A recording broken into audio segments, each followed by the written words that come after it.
This video is brought to you by Manscaped.com. We've got a hypothesis that we're still working out that's supported to some degree by the relevant literature. So imagine that you're looking for a stable partner, right? So you might think, well, what do you want in a stable partner?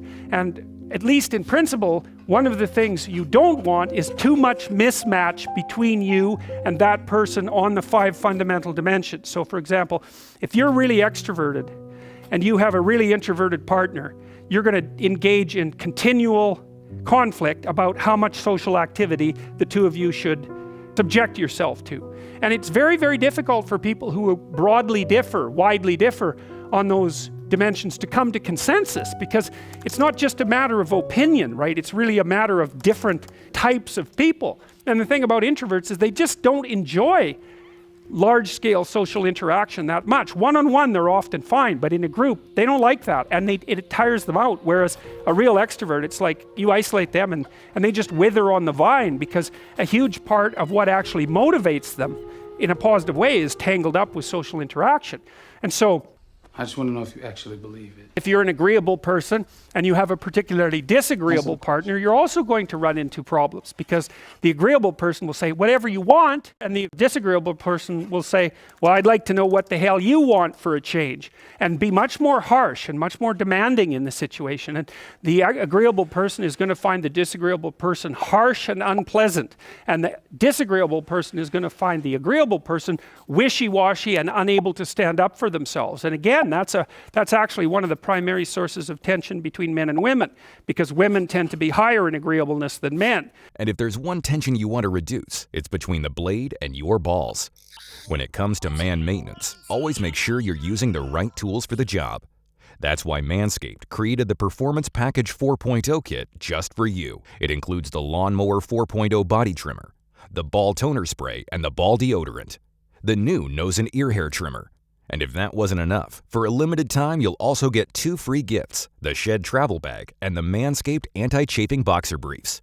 Don't wait. Go to Manscaped.com and use my promo code CHAPTER to get 20% off, plus free international shipping, plus 2 free gifts. So there's the problem with agreeableness. With conscientiousness, well, if you're conscientious, you're industrious and orderly.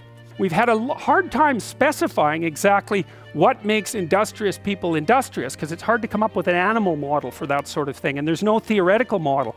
But our latest idea is that industrious people find it unpleasant and unsettling to not be doing something. And so the advantage to being with someone conscientious is, well, they're going to work like mad, but the disadvantage is they're going to work like mad. So, you know, if you're looking for a partner that you want to relax with or have fun with, or who isn't uptight, then a conscientious person is probably not a very good choice.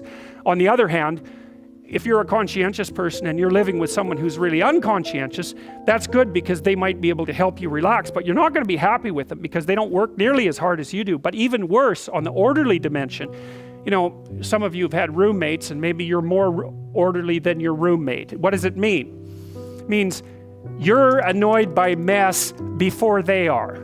Imagine that your proclivity is to be triggered by disorder 25 seconds before your partner's.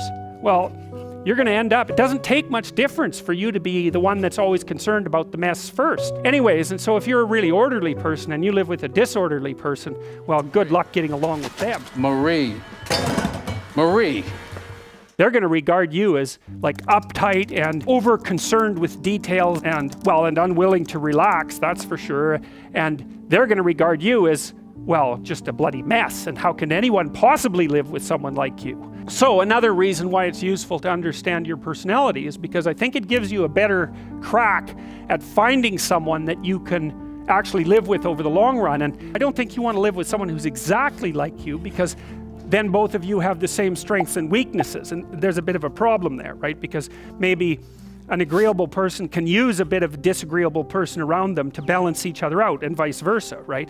So we don't understand the optimal balance for long-term thriving in a relationship, but I think we do understand the fact that if you're too different in your traits, that where you're different is going to constitute a chronic source of conflict.